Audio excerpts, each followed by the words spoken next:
거룩하신 아버지 하나님, 오늘도 이 나음서를 공부할 수 있도록 은혜 주신 거 감사합니다.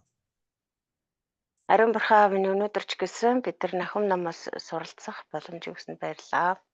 네, 나음서를 통해서 하나님의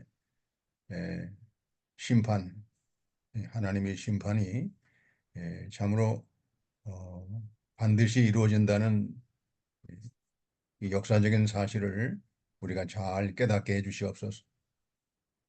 Нахум намаар дамжуулан бурхны шийтгэл шүүлт нь гарцаагүй биелэх болно гэдгийг бид нар бас ойлгож суралцахад туслаарай.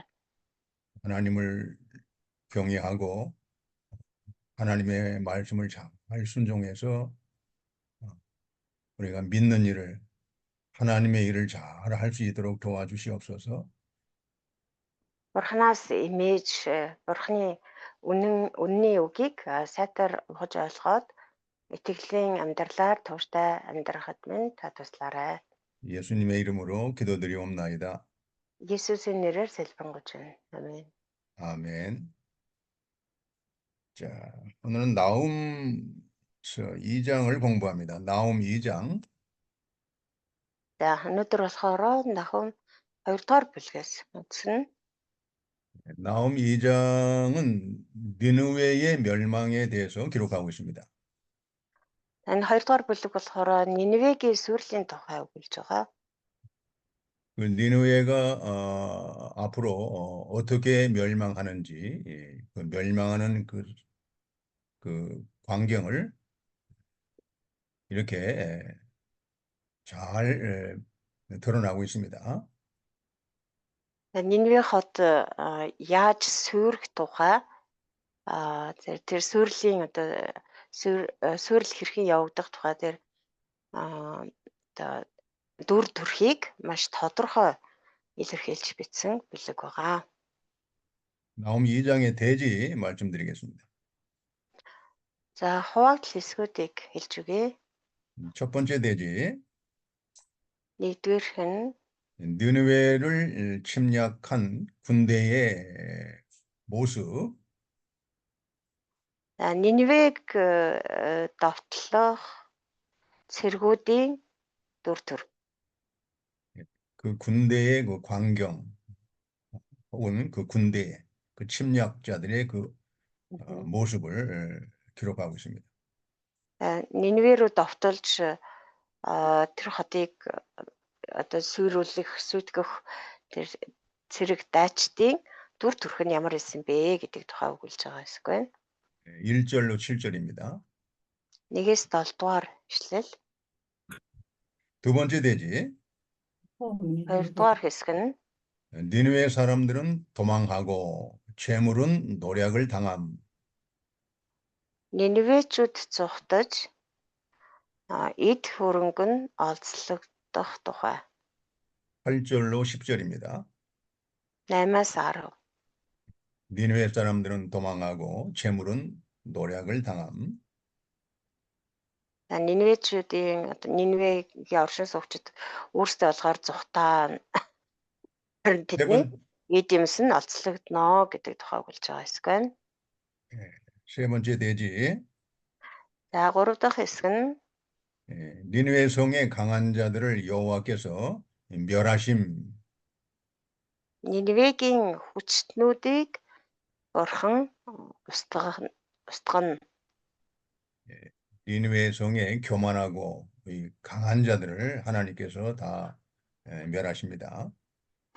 Ниневегийн тэр хүчтэй бардам хүмүүсийг бурхан бүгдийг нь устгана гэдэг тухай өгүүлж байгаа.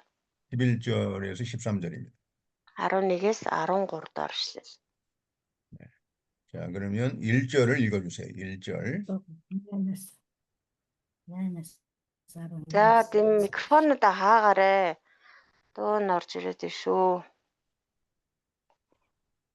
За 1-р ишлэлийг уншъя. Хараан бутраагч нэгэн чиний эсрэг хурж ирлээ. Цайзаа хамгаал замыг ажигл лууцаа бэхэлж бүх хүчээ хураа. 1절부터 7절까지는 그 니느웨를 침략하는 그 군대의 광경을 잘 이렇게 묘사하고 있습니다. За 1-ээс 7 дугаар ишлэл болохоор энэ 2 дугаар бүлгийн маань 1-р хэсэг нь байгаа тийм ээ. Тэгээ 1-р хэсэг бол Ниневег довтолж довтолж байгаа тэр довтлон одоо сүйрүүлэх тэр цэргүүдийн дүр төрх нь байр байдал нь ямар исэн бэ гэдэг тухай тайлбарсан хэсэг. 이건 나홈서는 모두 3장으로 이게 구성이 됐습니다. Нахум ном маань болохоор өөрөө нийтдээ 3 бүлэгтэй. 그런데 나홈서 전체는 그 아수르의 그 멸망에 대해서만 다 기록이 되어 있습니다. Гэхдээ энэ 3 бүлэг гуруула Ассирийн сүрлийн тухай өгүүлж байгаа. 그래서 이 아수르 한 나라의 그 멸망만 전적으로 다루고 있는 내용이 그 바로 나홈서입니다. Ассир гэдэг улсын сүрэл. Ассир гэдэг улс яаж мөхөж сүрсэн бэ? Яагаад сүр болсон бэ гэдэг тухай өгүүлж байгаа зөвхөн одоо Ассирийн тухай, Ассирийн сүрлийн тухай өгүүлж байгаа ном болов энэ Нахум ном юм аа. 그래서 이 아수르의 멸망은 모든 인류에게 아주 경종을 울리는 거예요.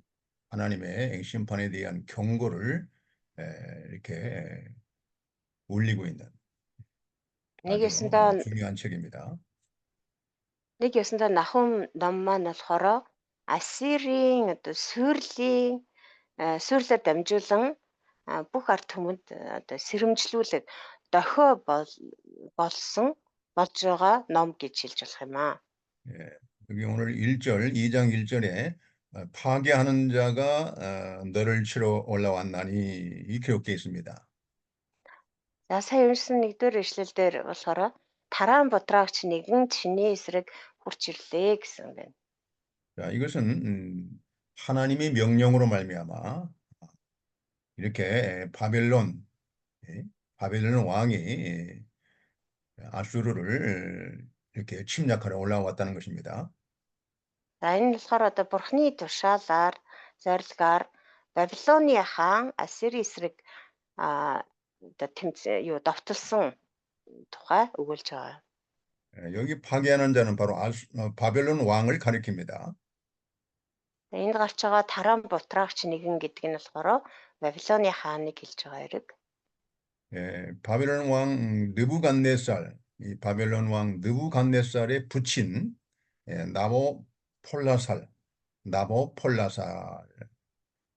이 이제 말미암아 아수르는 나홈의 예언대로 이렇게 멸망을 당하고 있는 것입니다. За тэгэхээр бидний сайн мэдэх Бабилоны хаан Небухаднезар гэж хаан байдаг тийм ээ. Тэр Небухаднезарын эцэг нь болохоор Набополосар гэж хаан байсан. Тэгээ Набополосар хааны үед тэр Набополосар хаан Ассир руу давталж Ассирийг мөхөсөн байнамаа. 바벨론 왕이 느부갓네살이 바벨론 제국을 강하게 만드는 왕인데 그의 부친 나보폴라살로 말미암아 아수르가 멸망을 당하게 된 겁니다.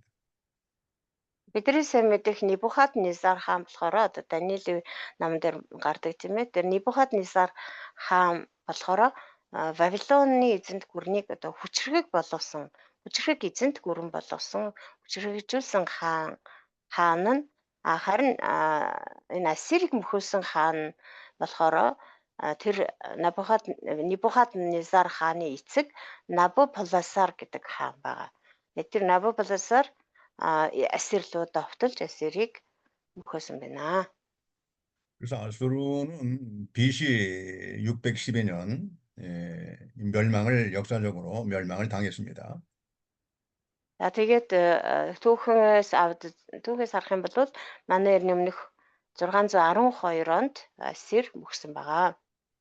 자, 이런 니느웨의 멸망을 내다본 그 나홈 선지자는 그 니느웨더러 너는 산성을 지키며 이 길을 파수하며 내 허리를 견고히 묶고 내 힘을 굳게 할지어다라고 이렇게 하나님의 명령을 이렇게 선포했습니다.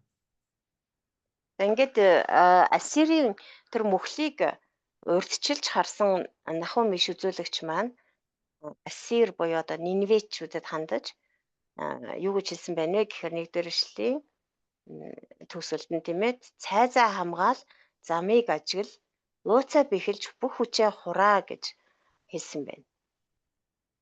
나홈 선지자가 이 하나님의 명령을 이렇게 여기 언급한 것은 당시에 그 니느웨의 군대가 아무리 성을 파수하려고 지키려고 해도 소용이 없다는 것을 여기 의미하는 것입니다. Энэ болохоор мэдээч одоо Нахум иш үзүүлэгчээр дамжуулан хэлж байгаа бурхны тушаал шүү дээ. Гэхдээ ингэж одоо хэлж байгаа нь нэг ясандаа Ниневечүүд та нар хичнээн цайзаа хамгаалаад ч замыг ажиглаад ч бүх хүчээ хураагаад ч яаж чадахгүй гэдгийг илэрхийлж байгаа юм. 이와 같이 니느웨를 멸망시키기 위해서 올라오는 이 파괴자들은 그 하나님께서 보내시는 그 자들이기 때문에 인간의 힘으로는 막을 수가 없다는 것입니다. Яагад гэвэл тэр тараан бутраагч нэгэн чиний эсрэг хурж ирлээ гэсэн тий. Тэр тараан бутраагч бутраахаар ирж байгаа тэр одоо хүмүүс өөрөлдвөл одоо тэ Вавилончууд тэд нар бол бурхан явуулж байгаа хүмүүс учраас бурхан тэр Вавилоныг ашиглаад Ассирийг сүрүүлэхээр илгээж байгаа учраас түүнийг зогсоох тэр бурхны илгээсэн тэр хүчийг зогсоох хүний хүч бол ерөөсөө байхгүй гэдгийг хэлж байгаа. 하나님이 작정하시고 하나님이 심판이 한번 시작되면 그 하나님의 심판을 절대로 인간의 힘으로 피할 수가 없고 막을 수가 없다는 것입니다. Бурхан өөрөө төлөвлөөд бурхан өөрөө нэгэнт шийдсэн болвол бурхны тэр шийдэглээс зайлс хийж тэр шийдгэлийг зогсоож чадах хүний хүч ерөөсөө байхгүй маа. 127편 1절을 한번 보시기 바랍니다. Нэг 다시 127편 дуурал 1절 127 гийн 1 дуурал 127 гийн 1 эзэн гэрийг барьж байгуулахаас нааш үүнийг байгуулагсад дэмий хөдөлмөрлөдөг юм аа. Эзэн хотыг хамгаалахаас нааш манаач хүн дэмий сэрүүн байдаг юм аа. 그 여호와께서 집을 세우지 아니하시면 세우는 자의 수고가 헛된다고 했습니다. Эзэн гэрийг барьж байгуулахаас нааш үүнийг байгуулагсад дэмий хөдөлмөрлөдөг юм аа гэсэн. 한 가정도 하나님이 지켜주셔야 된다는 거예요. Тэгэхээр нэг гэр тийм ээ нэг айл өрх байсан ч гэсэн бурхан л одоо хамгаалж тэр гэрийг босгон байгуулж л өгөхгүй бол тэр айл одоо өөрсдөө тэгэж хамгаалж чадахгүй гэсэн үг. 이 교회도 하나님이 지켜주셔야 됩니다. Чуулганыг ч гэсэн эзэн бурхан л хамгаалж байж л өршин тогтнодог.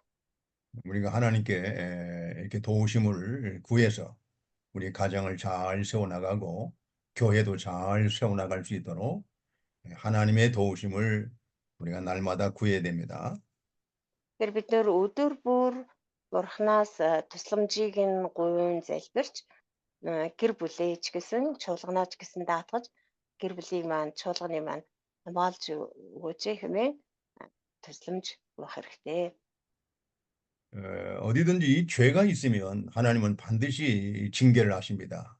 징벌을 하십니다. Тэр хаанч байсан гэсэн хэрвээ тэнд гим нүглэл байж байгаа юм бол бурхан заавал шийтгдэг.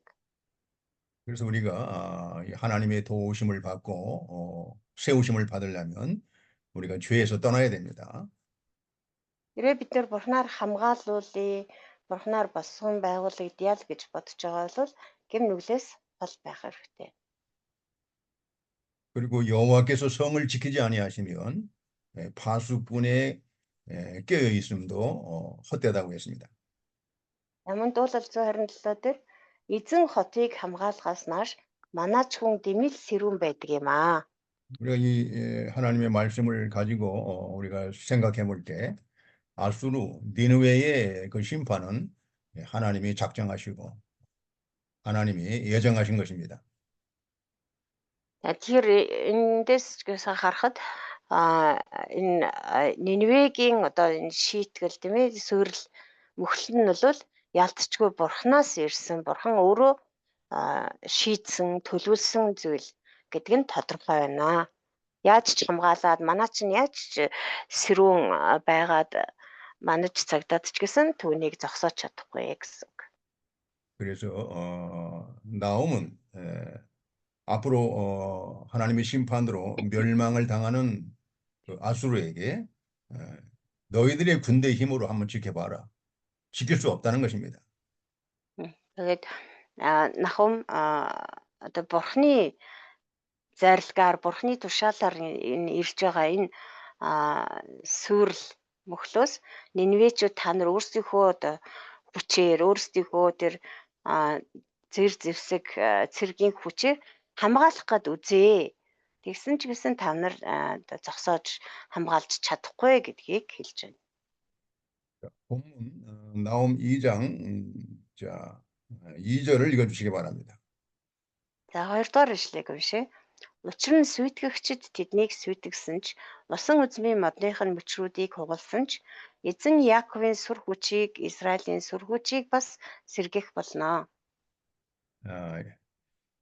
여호와께서 야곱의 영광을 회복하신다고 했습니다. За эзэн Яаковын сүр хүчийг мөн Израилийн сүр хүчийг сэргэх болно гэсэн байна. 이 구절은 이스라엘의 영광을 탈취했던 그 아수르를 하나님이 바벨론 군대를 통해서 멸망시킨 다음에 그 이스라엘의 영광을 다시 회복시키겠다는 약속입니다. За энэ 20-р ишлэл болохоор Израилийн сүр хүч, Яаковын тэр сүр хүчийг улаан дээрэмдсэн Ассирийг бурхан шийтгснийхээ дараа тэр сүр хүчийг нь эргүүлээд Яаковт бол Израильд эргүүлээд сэргээж өгөх болно гэдгийг илэрхийлж байна. 그래서 과거에 이스라엘의 영광을 다시 하나님의 은혜로 이렇게 회복시키겠다는 겁니다. Тэгэд урдийн тэр Израилийн сүр хүч, Яаковын сүр хүчийг бурхан өөрийнхөө ивэл нэгүүлслээр дахин Вавилоноор дамжуулан дахин сэргээж өгөх болно гэж байна. 우리가 예수님이 하나님이 예수님을 보내주신 것도 하나님의 택한 백성들을 죄에서 구원해서 하나님의 영광, 그 하나님의 영광을 그 창조 시에 가졌던 그 하나님의 그 영광을 다시 회복시켜 주는 겁니다. Бидний хувьд ч гэсэн мэдэл бурхан Есүс Христийг бидэнд илгээснээрээ бид нарыг хикэм нүглээс авраа зогсохгүй бидний тэр сүр хүч, сүр жавхлан өөрөөр хэлбэл бурхан өөрийнхөө тэр сүр жавхланг дахин сэргээж өгсөн хэрэгээ. Гэхдээ тэр сүр жавхлан нь болохоор тэр ертөнцийг бүтээсэн үеийн тэр анхны сүр жавхланг эргүүлэн сэргэнэ гэсэн утгатай. 이와 같이 하나님께서는 이 이스라엘 백성의 그 구원을 통해서 그들에게 부여했던 그 하나님의 영광을 다시 회복 주신다는 참 소망의 말씀입니다. Таны орчуулга жоохон зэгцлээд хэлээ тий.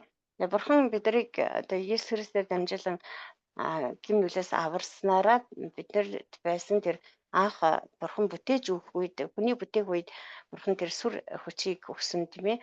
Тэгээ тэр сүр хүчийг бүтээлийн үеийн тэр сүр хүчийг эргүүлэн сэргээж өгсөн хэрэг юм аа.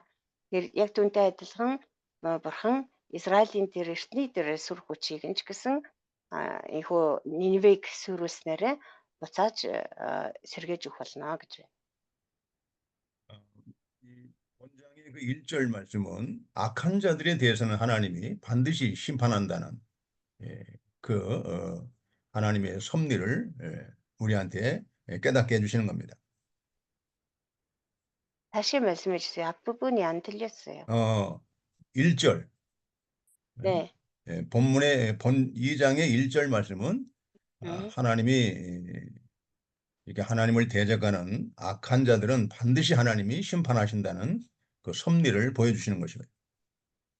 За саяны түрүүний уншсан одоо 2-ын 1-р ишлэл болохоор бузар муу хүмүүсийг болвол бурхан зайлшгүй шийтгдэг юм аа гэдгийг бидэнд одоо тэр нийтлэг үннийг нотолж харуулсан ишлэл байгаа. 그러나 하나님 성도들에게는 그 악한 자들의 그 심판이 성도들에게는 구원의 큰 기쁨이 된다는 것입니다.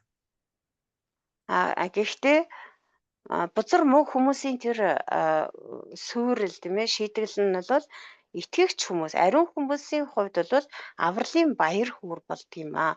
Баяр хөөргийг нь сэргэж өгдгийм аа гэдгийг бас илэрхийлж байна. 그러므로 이 성도들은 이 땅에서 믿음을 지키다가 악한 자들에 의해서 환난을 당할 때에도 낙심하지 말고 구원해 주시는 악한 자들을 징벌하고 구원해 주시는 그 하나님을 믿고 의지해야 됩니다.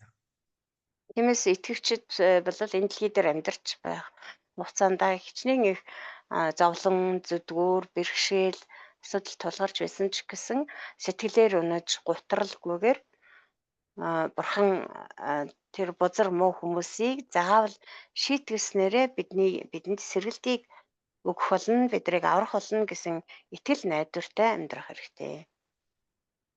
그리고 이게 하나님이 그 어떤 죄에 대한 징벌로 하나님이 이렇게 징계하실 때는 우리가 철저히 회개하고 그 죄를 버리고 우리가 하나님의 구원을 의지해야 됩니다. Харин хэрвээ би одоо ямар нэгэн гэм нүгэл үйлчлснээсээ болоод тэр зовлон зүдгүүр ирж байгаа бол чин сэтгэлээсээ гэмшээд тэгээд тэр бурханы өгж байгаа тэр шийтгэлийг баяртайгаар хүлээж авах хэрэгтэй. 하나님은 그 택한 백성들을 어떻게 그 하나님의 영광을 이렇게 회복시키는가? 그건 구원입니다. 하나님이 이 구원을 통해서 하나님의 그 영광을 회복시키는 것이고 이렇게 하나님이 그 역사를 이루어 가시는 겁니다.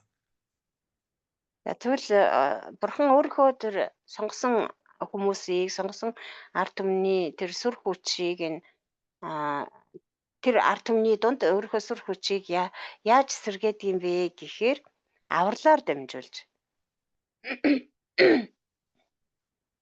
3절을 авралаар 읽어보세요. дамжуулан өөрийнхөө сүр хүчийг тэр сонгосон ард түмнийхээ дунд сэргээдэг байх нэ. 3절. За 3 дугаар эшлэл. Хүчит ирсийнх нь бамбай улаан өнгөтэй, дайчид нь час улаан өнгөөр хувцаслсан. Түүнийг жагсаалд гарахаар бэлдэх өдөр тэрэгнүүд нь хитний оч шиг улалзаж, тэдний хүлгүүд дүүхэлцэх аж. 자, 여기 3절의 그 용사들은 바로 아수르를 징벌하는 이 바벨론 군대를 가리킵니다. За энэ 3 дахь ишлэл дээр гарч байгаа энэ цэрэг дайчид нь болохоор Ассирийг шийтгэхээр ирж байгаа Бабилоны цэргүүдийг хэлж байгаа. 이 바벨론 군대의 방패나 이 군복은 이 붉은색으로 이렇게 되어 있습니다.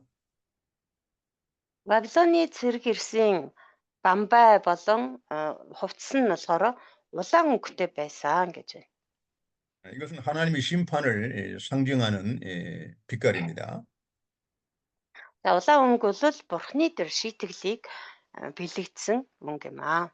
그래서 바벨론 군대의 이 방패나 이 군대의 그 무기는 바로 하나님의 심판을 위해서 아수르를 하나님이 징벌한다는 겁니다.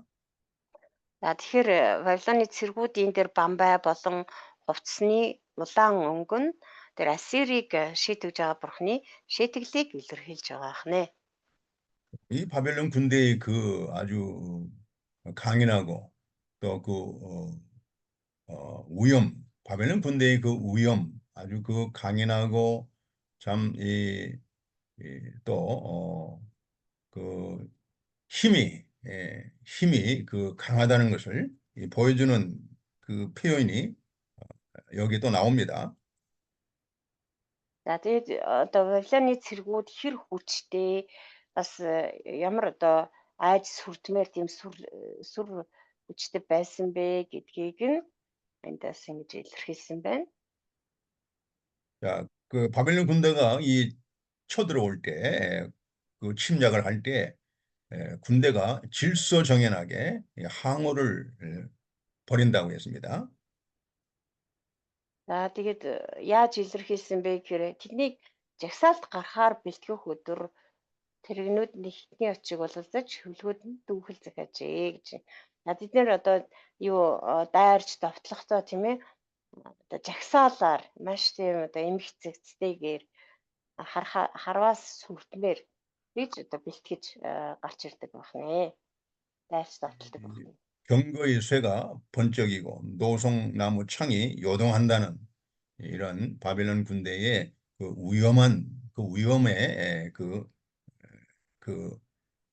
강한 힘을 드러내고 있습니다.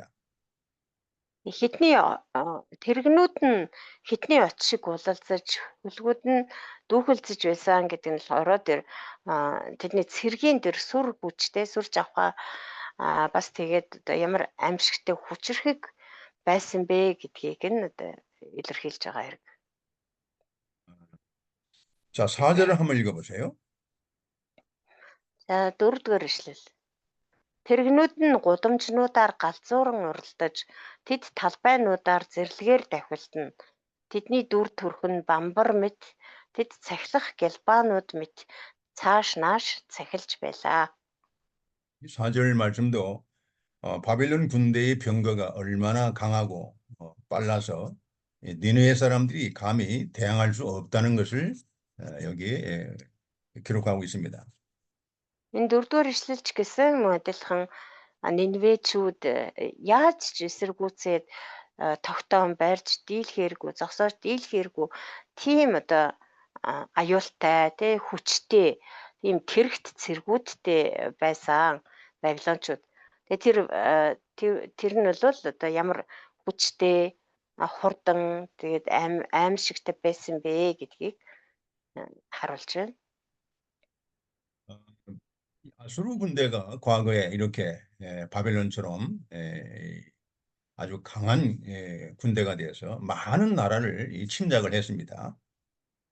Урд нь бол ассирчууд өөрсдөө яг үн шиг ийм хүчирхэг цэрэгтэй айрамтай байсан. Тэгээд маш олон улс орнуудыг уулгалан давталж өөрсдийн олд сулгаж иргэшээлтэй оруулж исэн. 하나님은 그들을 징벌하기 위해서 아수르 군대보다 더 강하고 빠르고 더 위험 있는 이 바벨론 군대를 사용하셔서 아수르를 이렇게 멸망시키시는 겁니다. Харин энэ удаа бурхан ассирчуудыг тэр урд нь үлжсэн тэр гэм нүлийнхэн төлөө шийтгэхээр ассирчудаас ч илүү хурдан, илүү хүчтэй, илүү сүр хүчтэй Вавилоны цэргүүдийг ассир руу давтлуулан тэднийг шийтгэж байгаа.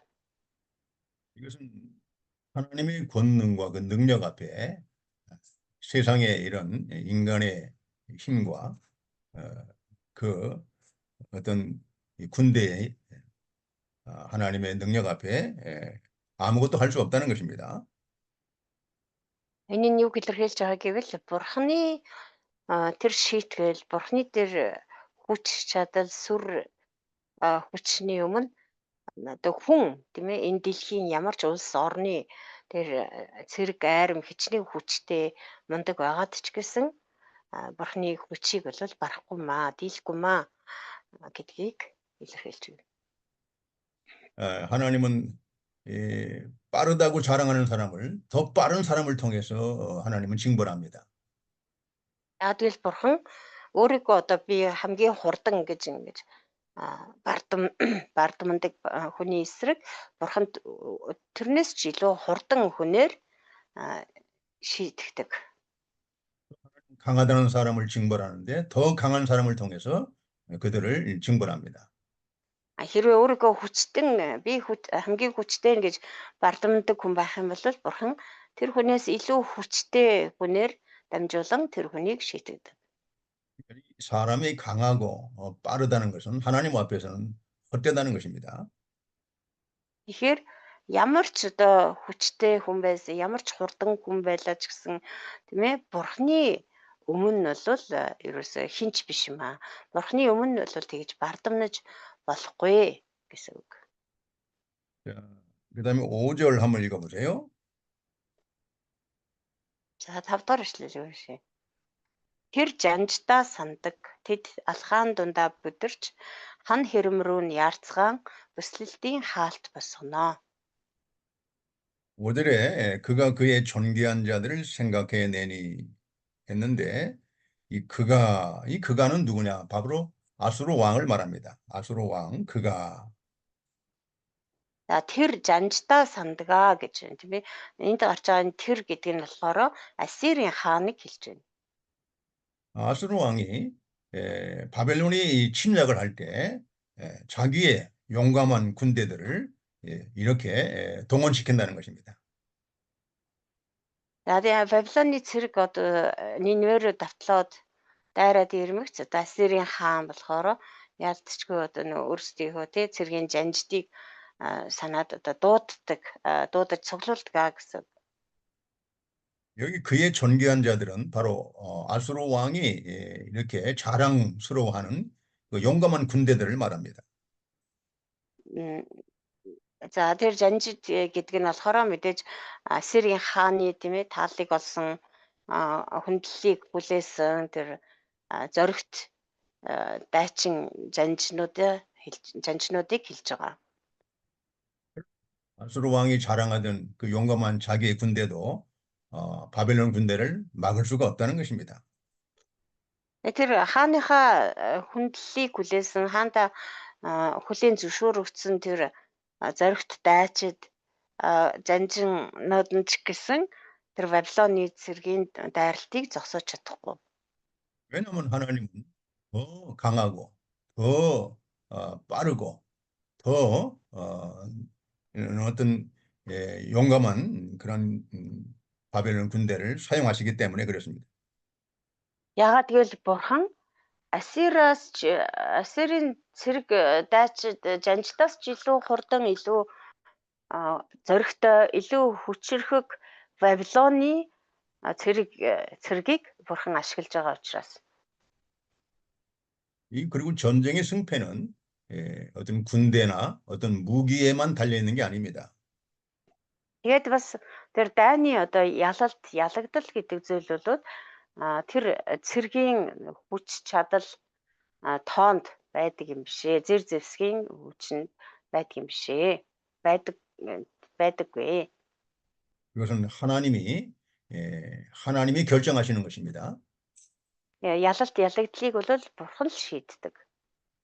이와 같이 하나님이 심판하기로 작정한 악한 군대들은 아무리 용감하고 군대 힘이 커도 하나님이 다 심판하셔서 멸망시킨다는 거예요.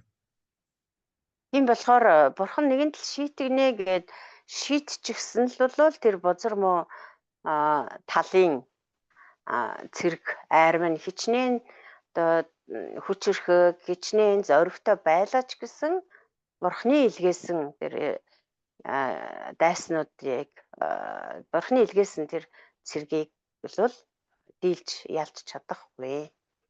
6절을 읽어보세요.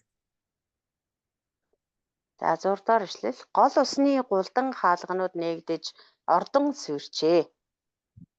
강들의 수문이 열리고 왕궁이 소멸된다고 했습니다. Гол усны гулдан хаалганууд нь нээгдэж ордон сүрнэ. 여기 강들은 바로 티그리스 강을 가리키는 것입니다. Энд гарч байгаа гол ус гэдэг нь болохоор тигр мөрнийг хэлж байгаа. 이 아수르의 도성 니느웨 성은 이 티그리스 강을 이용해서 방어를 하고 있는 그러한 난공불락의 요새로 그들이 자랑하고 있습니다. Ассирийн нийслэл Нинве хот болохоор тэр тигр мөрнийг өөрсдийнхөө одоо тэр Нинве хотынхоо нэг хамгаалалт болгодог байсан. Тэгээ тэр одоо хэрвээ Нинве рүү одоо тэр талаас нь давтална гэвэл заавал тигр мөрнийг гатлах ёстой байсан. Тэгэхээр Нинвегийн хувьд бол нэг талынх нь бэхлэлт хамгаалалт бол тигр мөрөн болдог байсан байна. Тэгээ тэр утгаараа тухайн үед одоо энэ тэр мөрнийг гатлна гэдэг бол хэцүү шүү дээ. Тэгэхээр тэр утгаараа Нинве бол одоо хязгаарч халташгүй тийм дархан бат бүх цайз бэхлэлт гэж үздэг байсан. 하나님이 심판하실 때는 그들이 자랑하던 그 견고한 수문을 바벨론 군대에 의해서 다 열리게 하셨습니다. Гэвч нэгэн тал бурхан шийдсэн учраас бурхан тэднийг одоо сүрүүлнэ гэж шийдсэн учраас тэдний тэр бат бөх одоо хаалт тэр хамгаалалт нь болж исэн тигр мөрний тэр голдон хаалганууд нэгдсэн гэж байна. 하나님께서 문을 닫으면 열 자가 없습니다. 그러나 하나님의 문을 열면 닫을 자가 없는 거예요. Бас Библиэр хэлсэн байдаг дээ. Хэрэг бурхан нээх юм бол хаах хүн байхгүй, бурхан хаах юм бол нээх хүн байхгүй гэж. 정말 그렇습니다. 아무리 인간이 견고하고 이렇게 큰 문을 만들어도 하나님이 열리게 하면 다 열립니다. Үнэхээр ч тийм юм. Хэдийгээр хүн хичнээн одоо том эсвэл хичнээн тийм хүчрхэг бат бүх тийм хаалга хийсэн ч байлаа гэсэн тийм хамгаалалт хийсэн байлаа ч гэсэн бурхан нээчихэл юм бол түүнийг хааж чадах хүч байхгүй маа. 성경에는 하나님이 문을 닫으면 열 자가 없고 문을 열면 닫을 자가 없다고 했습니다. Библиэр ч гэсэн тийм ээ бурхан хэрвээ нээх юм бол хаах хүн байхгүй, хаах юм бол нээх хүн байхгүй гэж. 이 하나님의 권능에 의해서 문이 열리기도 하고 문이 닫히기도 하는 것입니다. Бурхны одоо тэр эрх мэдэл бүч чадлаар тэр үүд хаалганууд нэгддэг байх нь бас хаагддаг байх нэ. 이 하나님의 권세입니다. Энэ бол бурхны эрх мэдэл юм. 이 하나님의 권세에 의해서 아무리 아수르의 도성 그 니느웨 성의 문이 견고해도 하나님이 열리게 하니까 원수들이 그 문으로 들어와서 니느웨 성을 이렇게 함락을 시키는 것입니다. бурхны тэр эрх мэдлэр тэр хүн хичнээн тийм батбих хамгаалалт тусгаад хичнээн тийм хаалганууд, голдон хаалганууд, батбих хаалганууд бассан байлаа ч гэсэн бурхан эрх мэдлэрээ тэр хаалгыг нээх юм бол хинч одоо дахиж хааж чадахгүй. Тэгээ тэр хаалгаар бурхны нээсэн тэр хаалгаар Вавилончууд Нинве рүү орж тэр хотыг сүрүүлсэн байна. 니느웨 사람들이 자랑하던 그 견고한 수문이 하나님의 어떤 심판으로 말미암아 활짝 열려버린 겁니다. Тэр Нинвечүүдийн бахархаж одоо сайрахдаг байсан, гайхуулдаг байсан тэр бат бүх хаалга буюу тэр тигр мөрний тэр хамгаалалт нь болохоор бурхан нээгээд өгчихсөн учраас ямар ч одоо хамгаалалт болж чадахгүй гэж сүрсэн байна. 그러니까 우리가 정말 이 하나님의 이 권능이 하여튼 권능 앞에 인간은 아무것도 할 수가 없는 거예요. Тэр бурхны тэр сүр хүч эрх мэдлийн өмнө бол хүн юу ч хийж чаддгүй. 그 요한계시록 3장 7절을 한번 보세요. Илчлэл намын 3:7-г харъя. 자, 한번 읽어봐요. Филадельфи дахь чуулганы тэнгэрлэгчид бичгтэн Нэгт нь хинч хаахгүй, хаахт нь хинч нэхгүй. Давидын түлхүүртэй ариун бөгөөд үнэн нэгэн инхүү айлдаж байна. 자, 이거 열쇠를 가지신 분이 바로 하나님이신데 열면 За 닫을 자가 없고 열면 닫을 사람이 없고 닫으면 열 사람이 없다고 했어요. Давидын түлхүүртэй ариун нэгэн гэдэг нь болохоор бурхныг хэлж байгаа. Тэгээд тэр одоо бурхан нээх юм бол хинч хааж чадахгүй, хаах юм бол хинч нээж чадахгүй гэж. 하여튼 우리는 이 하나님의 주권 앞에 우리는 하나님을 경외할 수밖에 없습니다. Тэгэхээр бурхны энэ төгс эрх мэдлийн өмнө бид нэр одоо бууж өгөхөөс өөр аргагүй юм аа. 물론 천국에 들어간 문도 하나님이 열어주셔야 되고 또 하나님이 열지 않으면 열어주지 않으면 아무라도 천국에 갈 수가 없어요. Мөнхийн улс руу орох нь ч гэсэн яг үүнтэй адилхан. Бурхан өөрөө л одоо бидний өмнө, миний өмнө мөнхийн улсын хаалгыг нээж өгөхгүй бол тийшээ хинч орч чадахгүй. Бурхан хаачих юм бол тийшээ орч чадахгүй. 예수님께서 나는 길이요 진리요 생명이니 나로 말미암지 않고는 아버지께 올 자가 없다고 그랬어요. Есүс хэлэхдээ би бол зам үнэн амь мөн надаар дамжихгүйгээр хинч эцэгт хүрч чадахгүй гэж хэлсэн. 누구든지 예수님을 믿으면 회개하고 예수님을 믿으면 천국의 문이 열립니다. Харин хинч байсан гэсэн Есүст итгэх юм бол Есүсийн өмнө гимшээд түүнд итгэл юм бол тэр хүний өмнө мөнхийн улсын үд хаалга нэгддэг. 예수님의 구원받지 못한 예수님을 믿지 않는 사람들이 아무리 인간의 노력으로 손을 많이 하고 인간의 힘을 가지고 살아도 결국은 천국의 문을 인간의 힘으로는 절대로 열 수가 없는 거예요. Харин Есүсийг хүлээж авдаггүй, Есүст итгэдэггүй хүмүүс энэ дэлхийн амьдралдаа хэн байсан ч хамаагүй хичнээн их одоо хүч чадалтай, хичнээн их одоо сайн үйлс хийж амьдрсан байлаа ч гэсэн Есүс тэр мөнхийн улсын үд хаалгыг нээж өгөхгүй бол тийшээ орж чадах хүн байхгүй. Өөрийнхөө хүний хүчээр л орж чадах хүн нэгч байхгүй. 그래서 우리가 이 세상에서도 어떤 여러 가지 문이 있습니다. 뭐 여러 가지 그 하나님이 때로는 문을 닫기도 하고 때로는 하나님이 문을 열어주시기도 하고 열고 닫는 권세가 하나님께 있다는 것을 우리는 확실하게 깨달아야 됩니다. Энэ дэлхий дээр амьдрах явцад бидний амьдралд өчнөө л үд хаалганууд таарлддаг. Тэгээ тэр үд хаалгыг хэрвээ бурхан нээж өгөхгүй бол тийшээ хинч орж чадахгүй. Бурхан хэрвээ хаачих юм бол одоо тийшээ бурхан нээж өгөх юм бол бид нар тэр хаалгуудаар одоо нэвтрээд ороод явж чадна тийм ээ. Харин хаачих юм бол тэр хаалгаар бид нар нэвтэрч орж чадахгүй. Тэгэхээр тэр үд хаалгыг нээх, хаах эрх мэдэлтэй тэр бурханд бид нар насан туршдаа дуулууртай итгэлтэй амьдрах хэрэгтэй байгаамаа. 그래서 이 본문 다시 돌아가시죠. 나훔 2장 6절.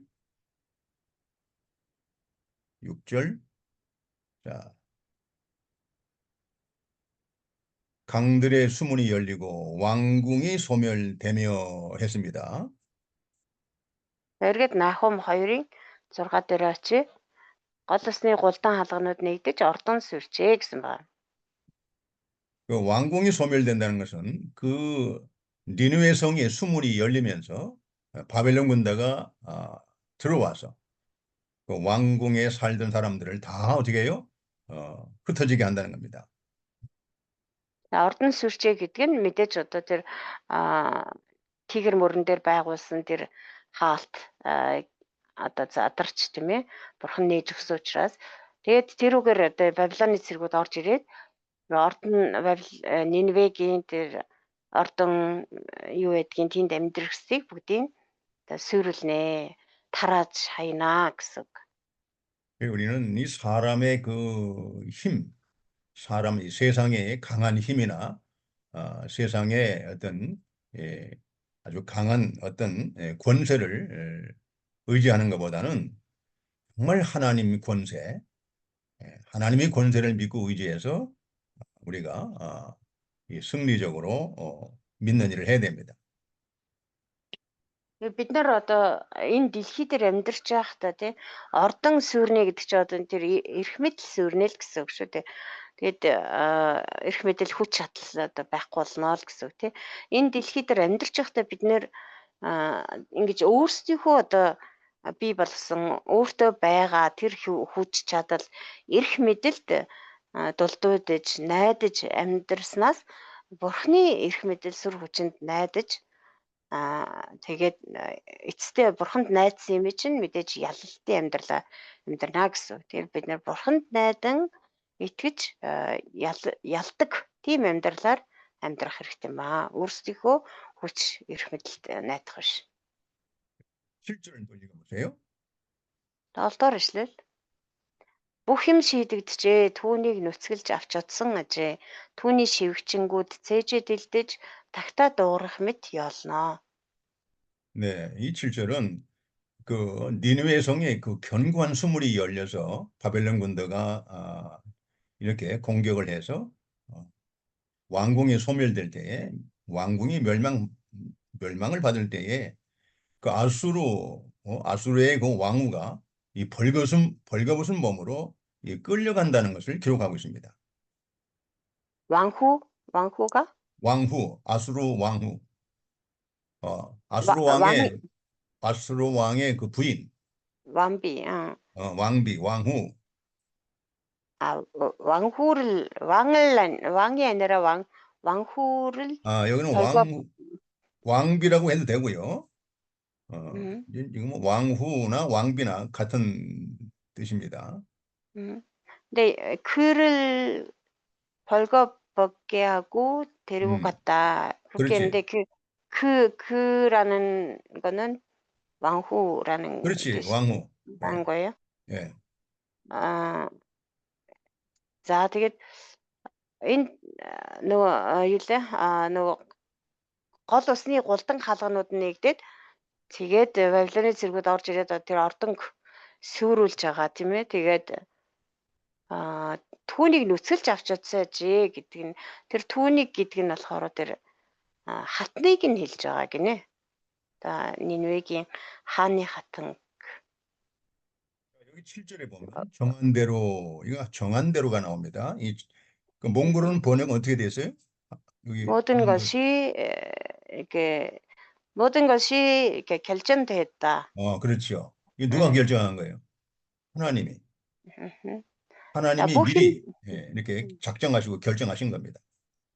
Бүх юм шийдэгдэжээ гэж байгаа тийм ээ. Тэгээ энэ хэн шийдсэн байх вэ? Бурхан бүгдийг аль хэдийн шийдсэн. Ингээд ийм байхаар шийдсэн байсан гэсэн үг.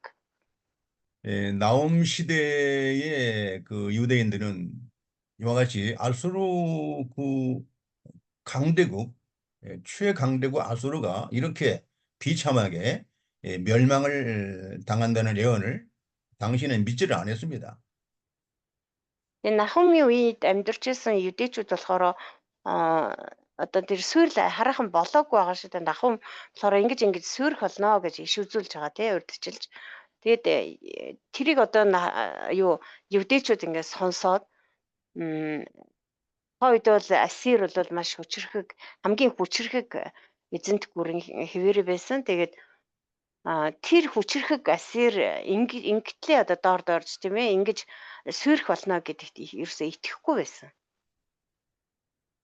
이제 결국은 나홈이 애언한 대로 아수르가 바벨론 군대에 의해서 이렇게 이런 모습으로 비참한 모습으로 그대로 그 멸망을 당했다는 것을 역사가 증명합니다.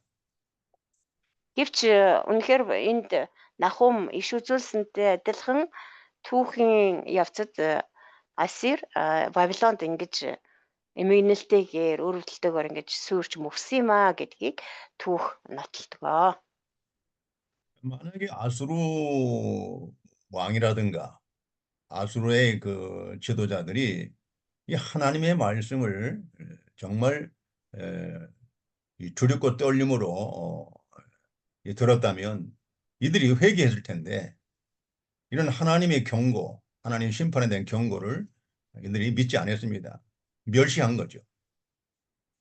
Хэрвээ тэр үед одоо Ассирийн хаан болон удирдагчид Бурхны энэ нахумаар дамжуулж одоо иш үзүүлж хэлж байгаа энэ Бурхны үгийг айдас ба чичирлэр сонсоод хүлээж аваад чин сэтгэлээсээ гимшсэн байсан бол Бурхан одоо Ассирийг тэгтлээ ингэж сүрүүлж мөхөхгүй байсан ч гэж мэдх юм. Гэхдээ тэд нэр ерөөсөө тгээгүй.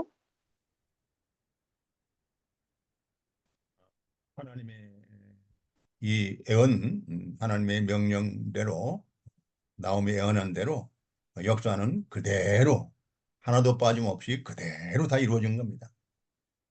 Тийм учраас Бурхны энэ нахумнаар дамжуулж өгсөн иш үзүүлэлт нь ерөөсөө нэг ч үг үсгийн зөрөөгүйгээр түүхэнд яг одоо хэлсэн альцсанчлан биелэгдсэн байгаа.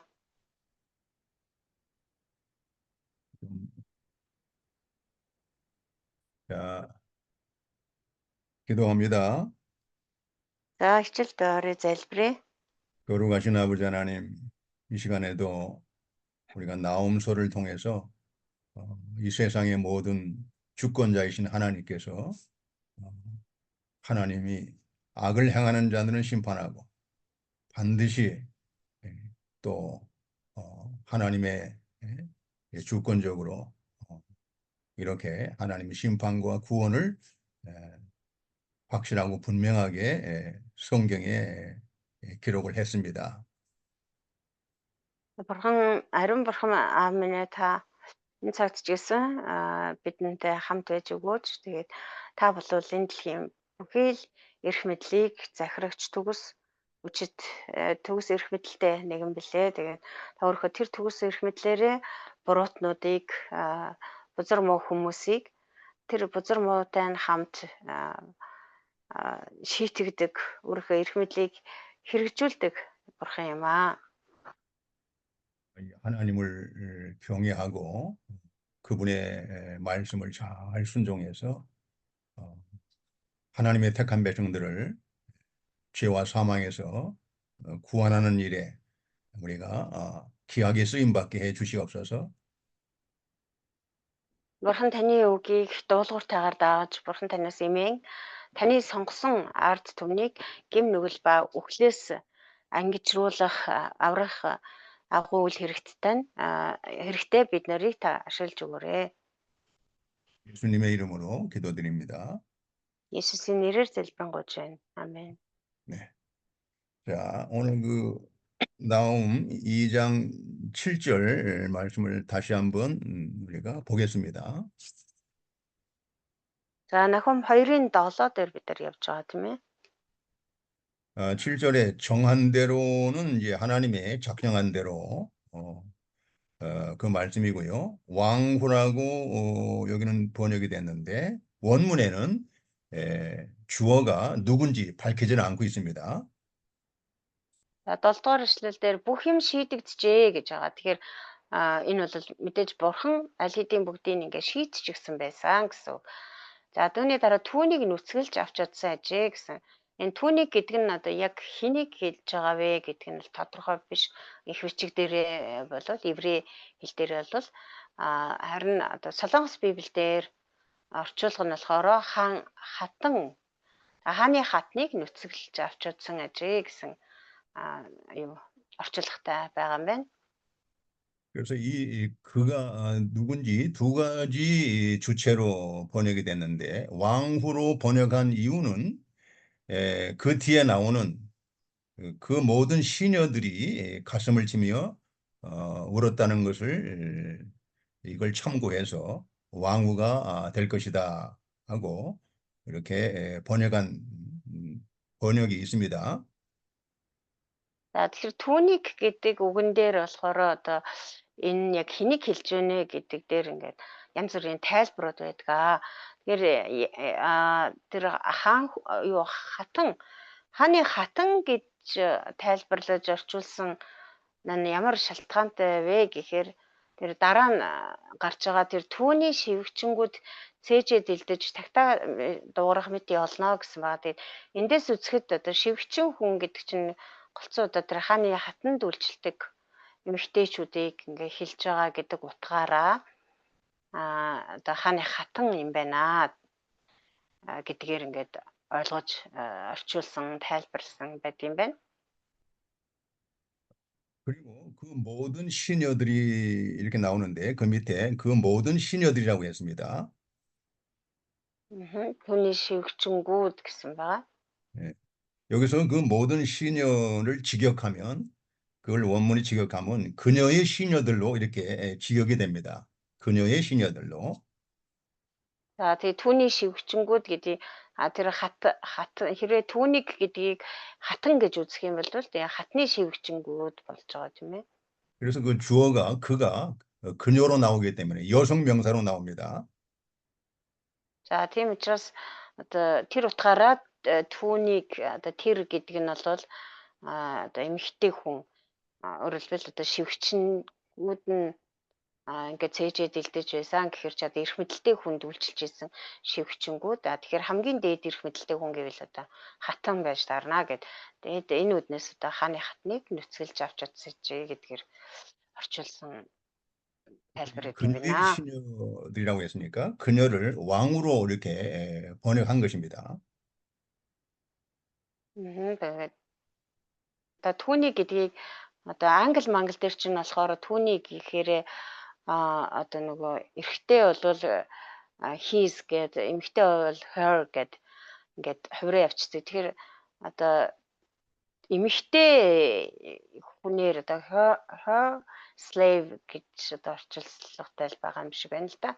Тэгэхээр нөгөө эмэгтэй шивгчэнгүүд гэдэг утгаараа байгаа болохоор одоо тэр дээр нь байгаа тэр нүцгэлүүлээд одсон хүн нь бол одоо юу хатан юм байна гэж ингэж тайлбарлаж 또 한 가지 байдаг юм байна. 번역은 그가 후차부라고 이렇게 번역이 된 영어 성경이 있습니다. 후차부. 이 후차부는 그 여왕이라는 뜻을 갖고 있어요. 후첩? 후차부라고 그 영어 성경에 번역된 곳이 있어요. 후차부라는. 후첩? 예, 후차부는 그 여왕이란 뜻을 갖고 있습니다. 여왕. 그래서 여왕으로 번역한 영어 성경도 있다 그 말입니다. англи библ дээр болохоор тийм одоо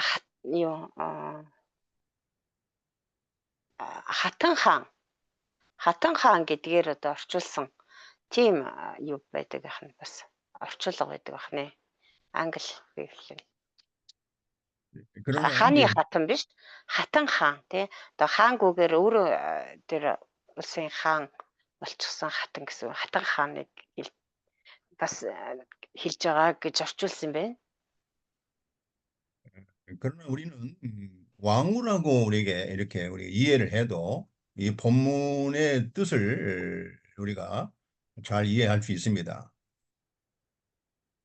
Тэгээ хааны заавал хатан хаан биш ч гэсэн хааны хатан гэдгээр нь ойлгоцсон ч гэсэн биднэрт одоо нэг одоо буруу зөв юм байхгүй. 그러니까 이것은 뭐 왕으로 이렇게 번역하든 또 왕으로 번역하든 이 본문의 뜻을 이해하는 데는 뭐 조금 더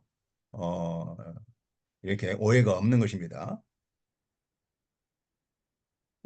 왕이든지 왕후로 이해하든지 상관없다는 거예요? 그렇죠. 이제 그것은 여기 네네. 원문에는 그렇게 정확하게 안 나와 있기 때문에 번역상에 왕후로 번역된 한국어는 거의 대부분 왕으로 번역됐고 또 영어 성경도 왕으로 번역한 영어 성경이 있고 또 여왕으로 이렇게 번역한 성경이 있다는 거예요.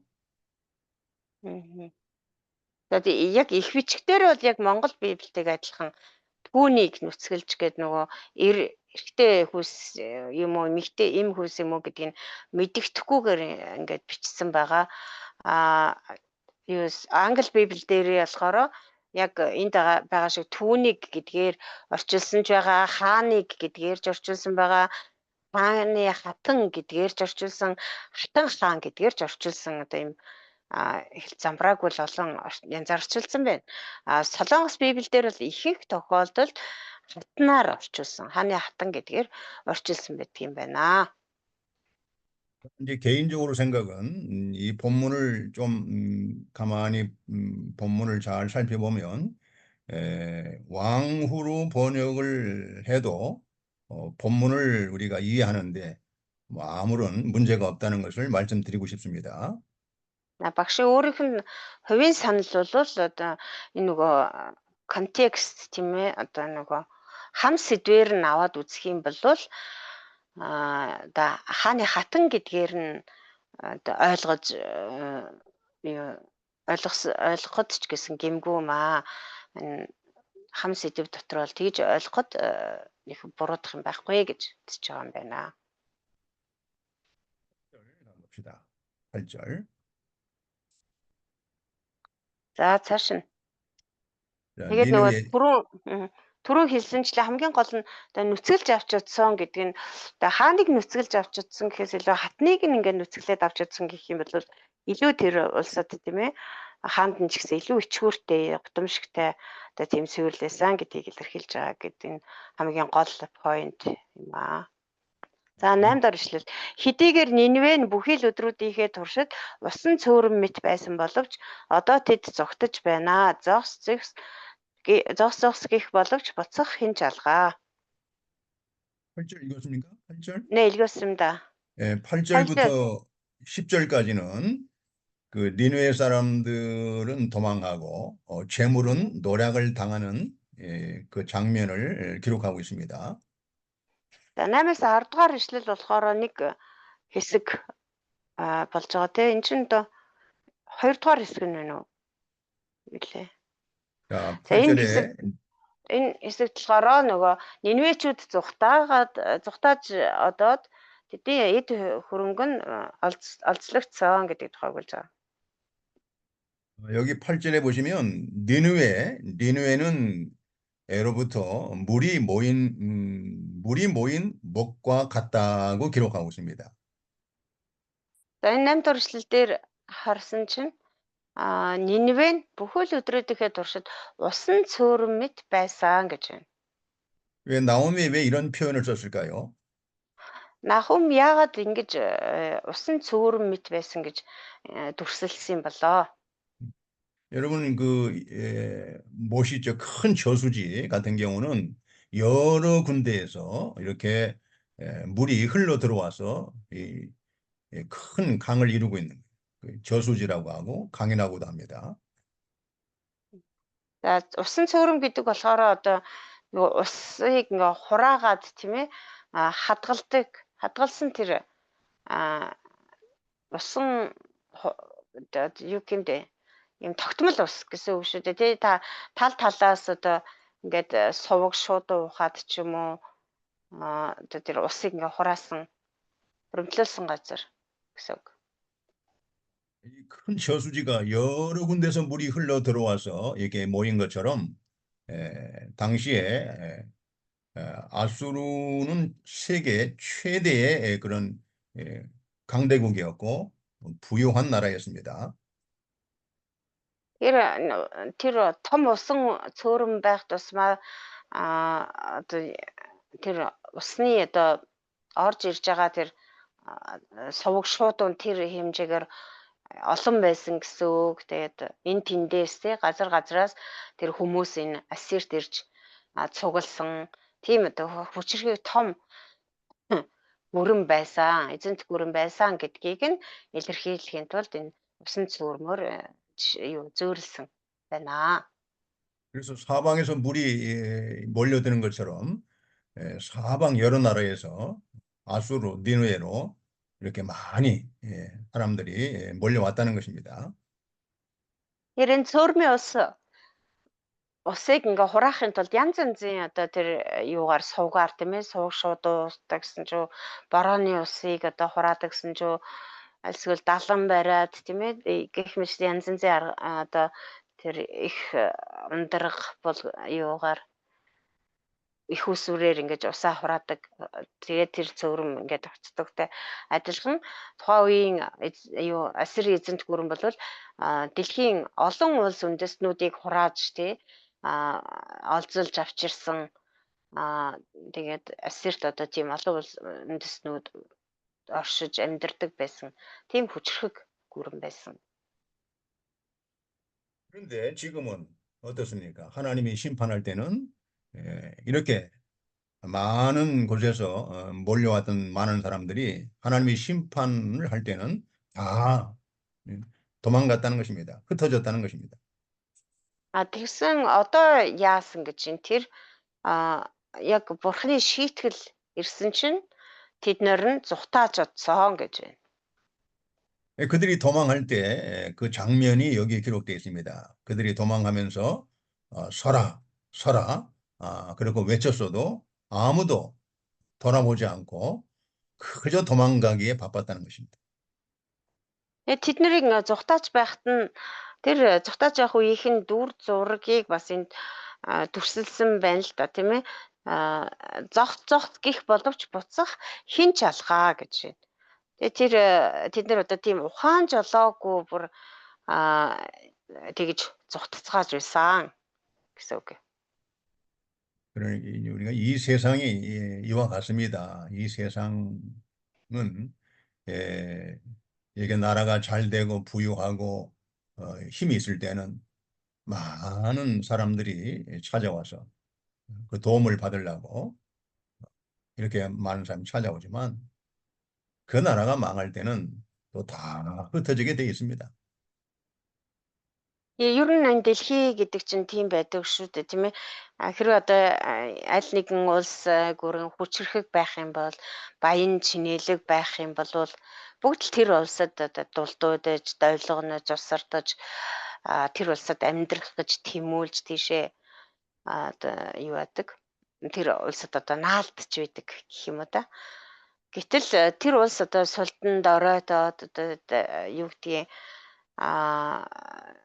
мөхөсдөж доройтох үед нь бүгдээрээ л амь бодоод зүхтаагаал явдаг. Хаяал явдаг.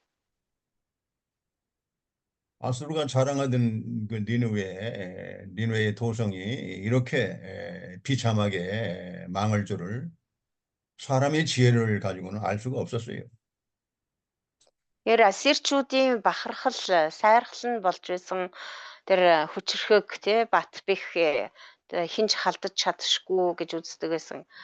Тэр Нинве хот ингэж сүйрж, ингэж гутамшиг болно гэдгийг хүний ухаанаар, хүний мэрэгэн ухаанаар л хинч мэдэхгүй байсан. 우리는 이 세상에 소망을 두지 말고 하나님께 소망을 두고 살아야 됩니다. Тийм болохоор бид нэр л ерөөсөө энэ дэлхийд тийм ээ одоо хин нэгэн хүнд ч юм уу ямар нэгэн зүйлд энэ дэлхийд бол итгэл найдвараа ерөөсөө тавьж болохгүй зөвхөн эзэн бурханд л итгэл найдвараа тавьж амьдрах хэрэгтэй юм аа. 자, 9절을 또 읽어보세요. За 9-р эшлэг уншъя. Мөнгийг олзол, алтыг олзол, төрөл бүрийн эрдэнийн зүйлс нь бялхав. Химжээ хязгаар гэж юр алга.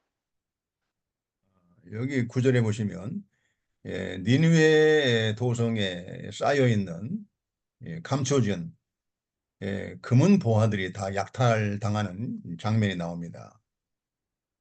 Энэ 9-р эшлэлээр болохоор тэр Ниневед байсан одоо Ниневед олцлоод ингээ хураагаад хуримтлуулаад хадгалж исэн хамаг л тэр алт мөнгө эрдэнийн зүйлс нь одоо юу олц болсон дайсныхаа олц болж булаагдсан дээрэмдүүлсэн гэдгийг харуулж байна.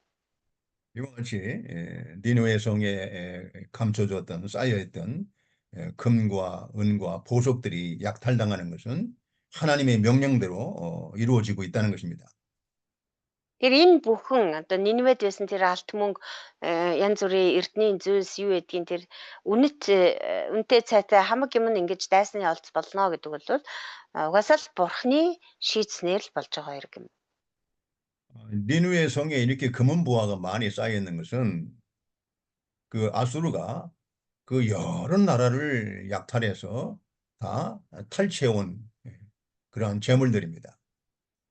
Нинведийн ийм их алт мөнгө эрдэнийн зүйлс бэлхэж байсан, Авалостой байсан гэдэг нь бол тэр хэмжээгээр Ассир улс бусад улс орнуудыг дайрч довтолж тийм ээ булаан дээрэмдэж олзолж авчирсан зүйлс байсан.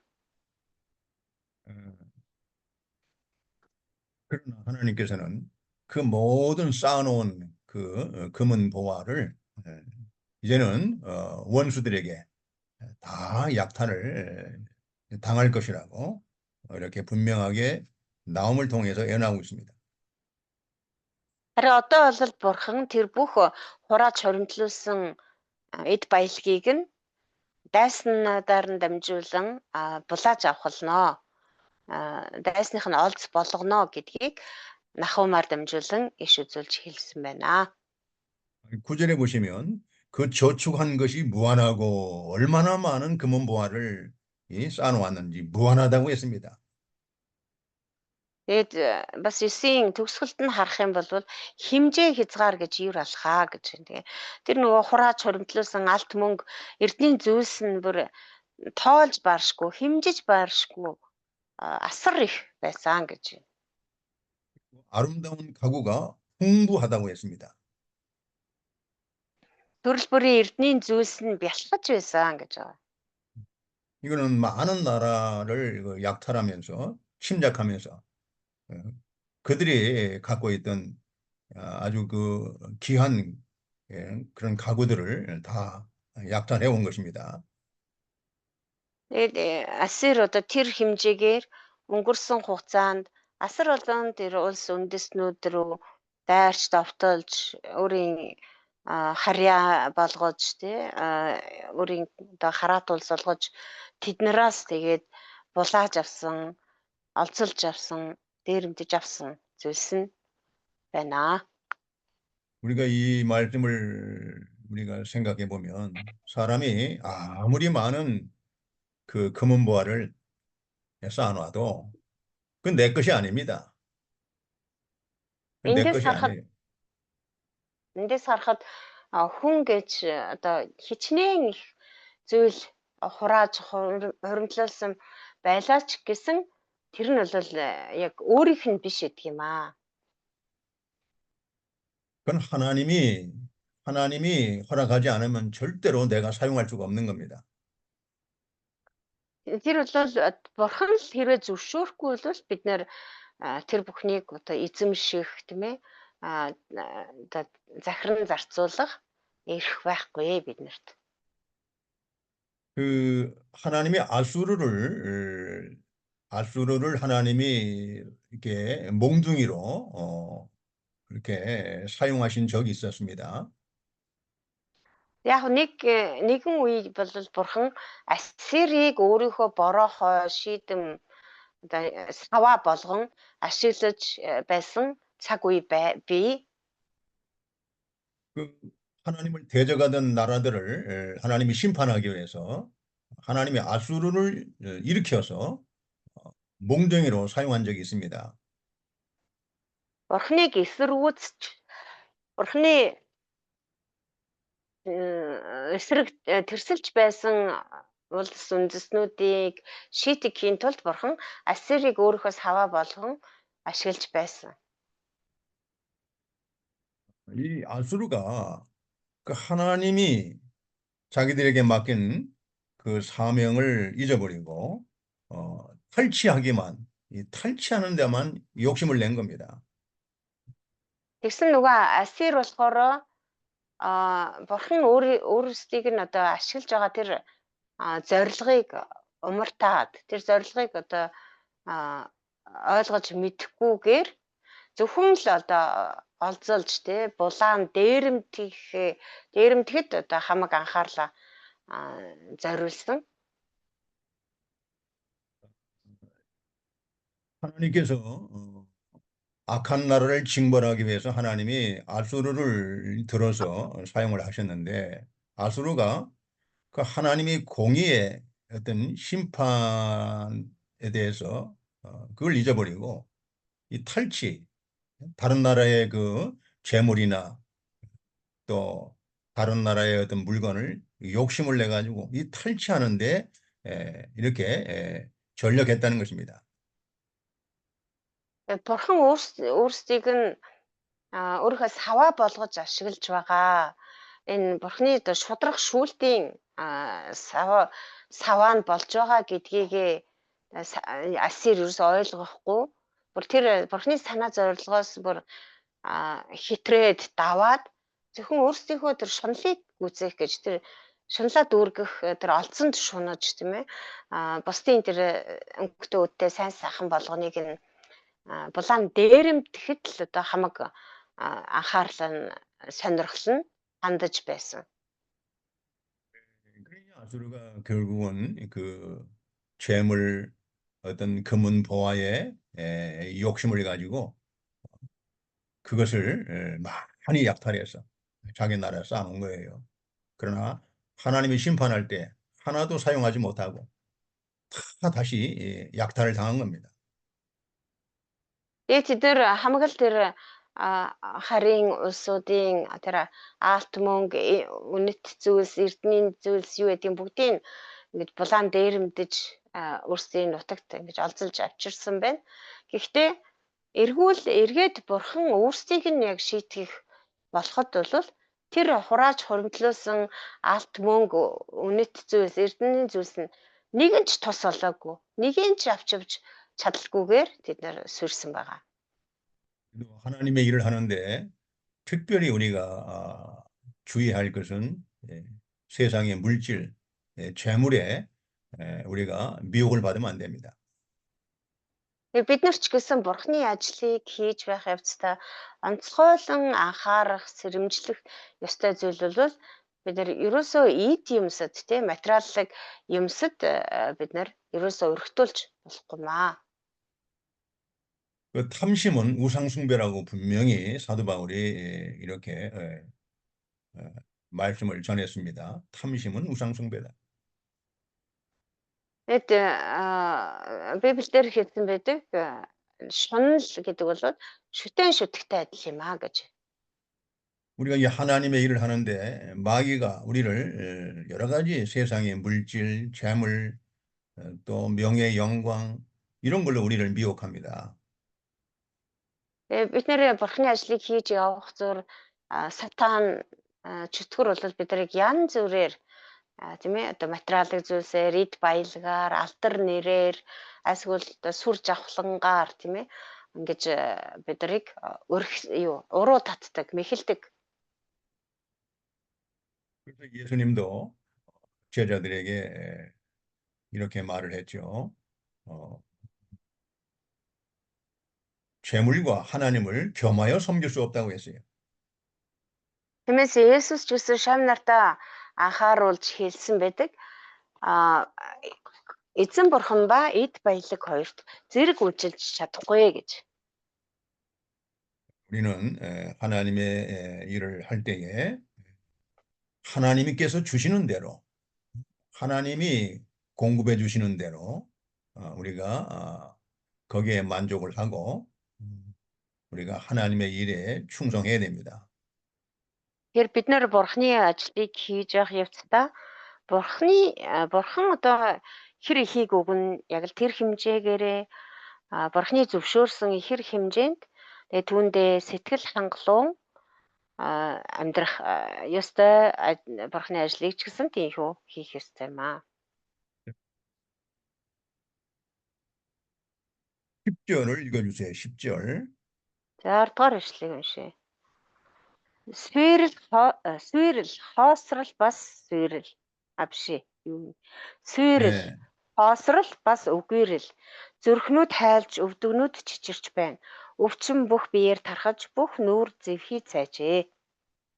네, 10절의 말씀도 니느웨가 멸망을 당할 때에 그 참 그 비참한 모습을 보여주고 있습니다.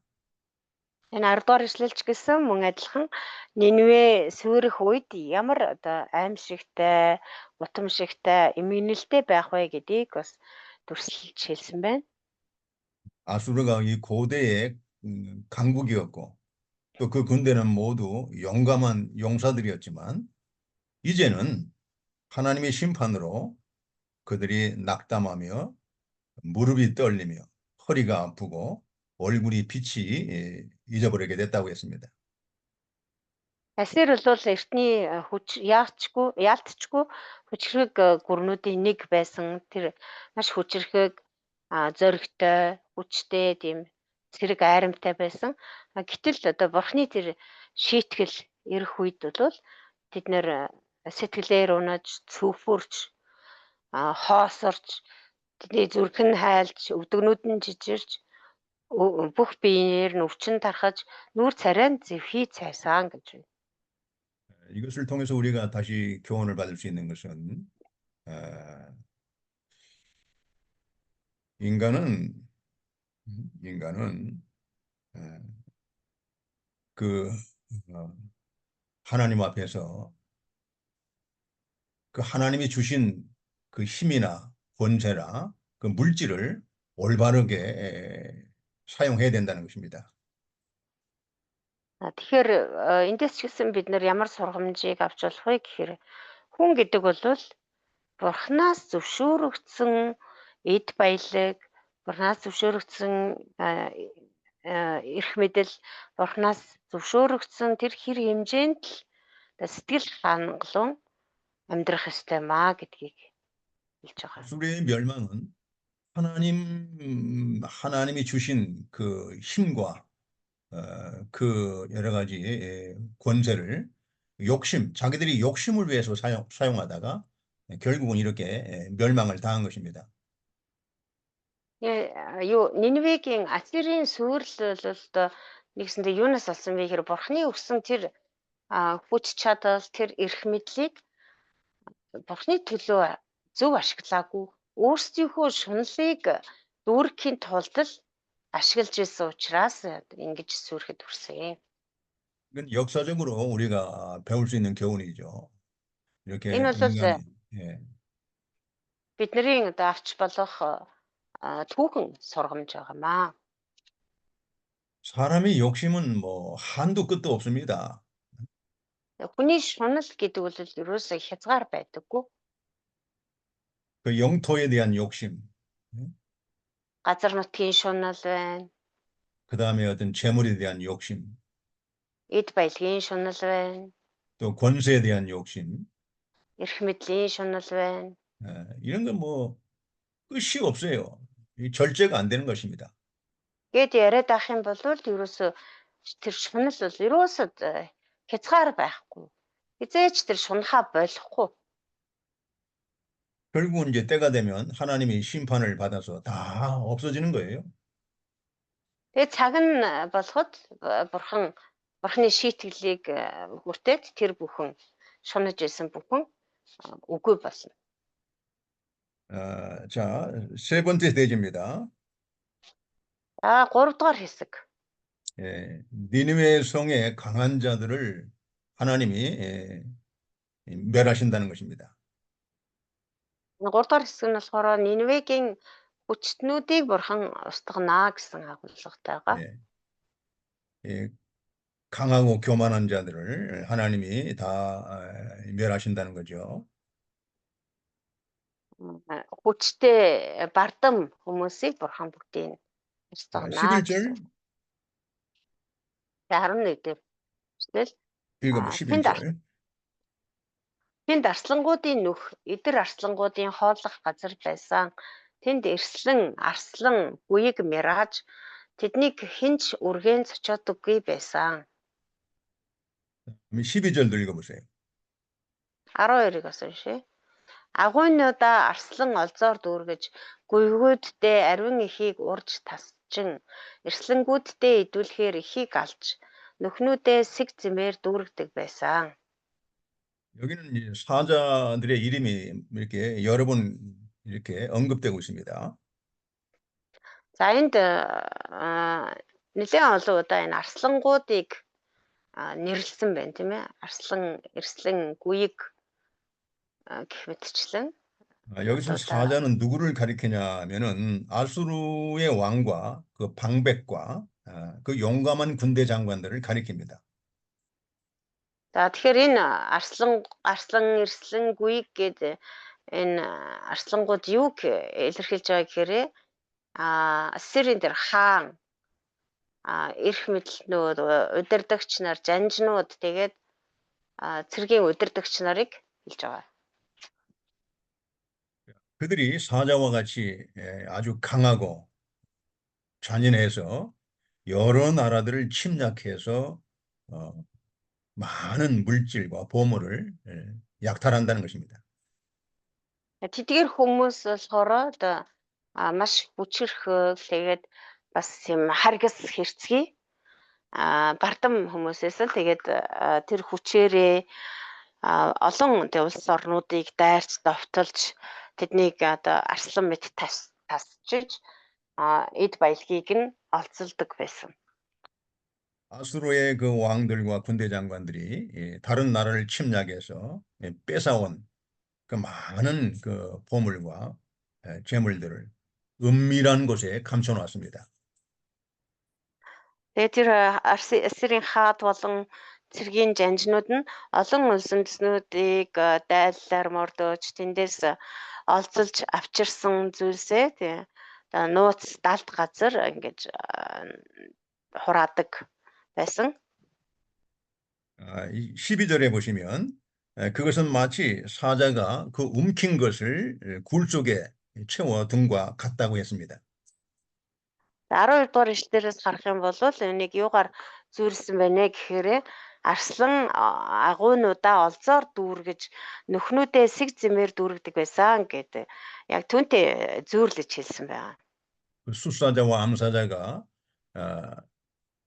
사냥을 해서 그 움킨 것들을 굴 쪽에 쌓아놓는 것처럼 아수르 왕과 그 방백들이 많은 나라를 약탈해서 그렇게 재물을 쌓아놨다는 것입니다.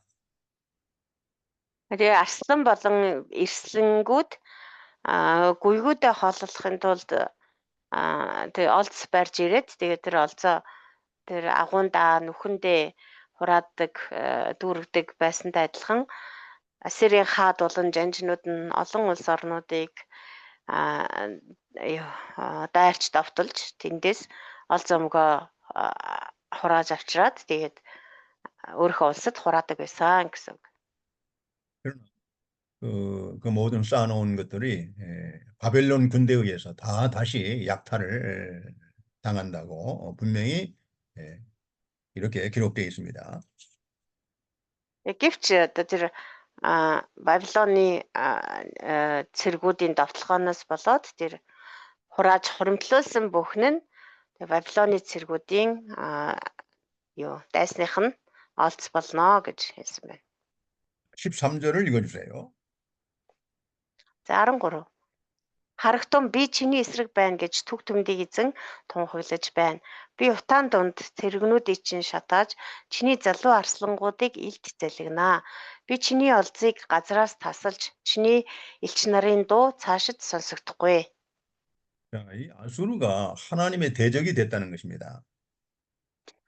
За Ассир бурхны дайсан болсон. 하나님의 아수르를 들어서 몽둥이로 들어서 악한 나라를 벌하시려고 세웠는데 이 아수르가 하나님을 대적한 겁니다. Уул нь бол бурхан Ассирийг өөрийнхөө одоо бороход шийдэн болгож бурхныг эсэргүүцэгч тэр бурханд дайсагнагч улсуудын эсрэг өөрийн одоо шийтгэлээс хаваа болгон ашиглаж байсан.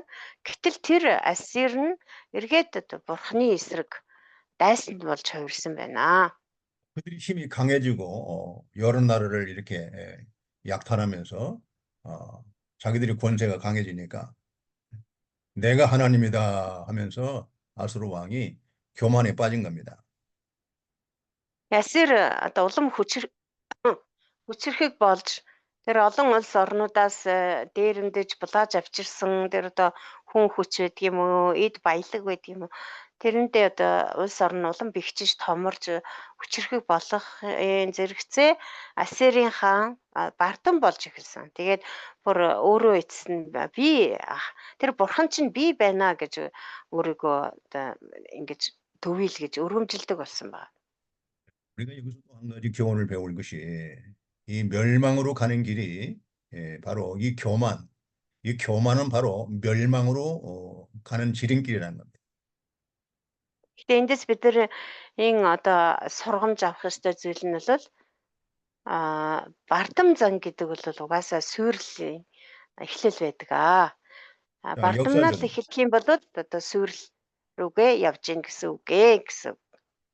아수르가 역사적으로 이렇게 멸망을 당하는 길로 가기 위해서는 그 욕심, 끝없는 욕심, 그 욕심과 그 다음에 교만이에요. 교만. Тэгэхээр энэ бол ерөөсөө түүх өөрөө нотлоод гэрчлээд өгчихсөн үнэн байгаамаа. Тэгээд Ассирч гэсэн харах юм бол одоо энэ мөхөл рүү одоо эргэлт буцалтгүй мөхлийн зам руу орох болсон шалтгаан бол ерөөсөө шунал, бардамнал хоёр байгаа юм. 그래서 이 힘이 강해지고 나라가 커지면 이 교만에 빠집니다.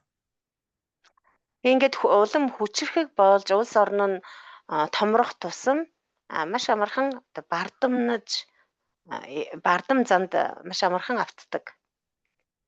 그 교만은 결국은 자기들의 그 모든 부유한 것을 다 무너뜨릴 것입니다.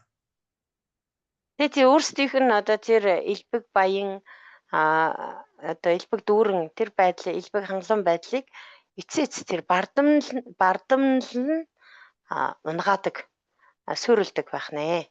그래서 성경은 교만은 하나님을 대적하는 죄라고 했습니다. Библиэлд хэлэхдээ бардамнал болвол Бурхны эсрэг гэм нүгэл юм гэж хэлсэн байна. 자, 이사야 10장 12절 한번 찾아봅시다. 12절부터 14절 한번 읽어봅시다. 이사야 Исая 10장, намын 10 дугаар бүлгийн 이사야 10장 12절. 12-оос 14-ыг уншъя. 예, Исая 10-ын 12-оос 14.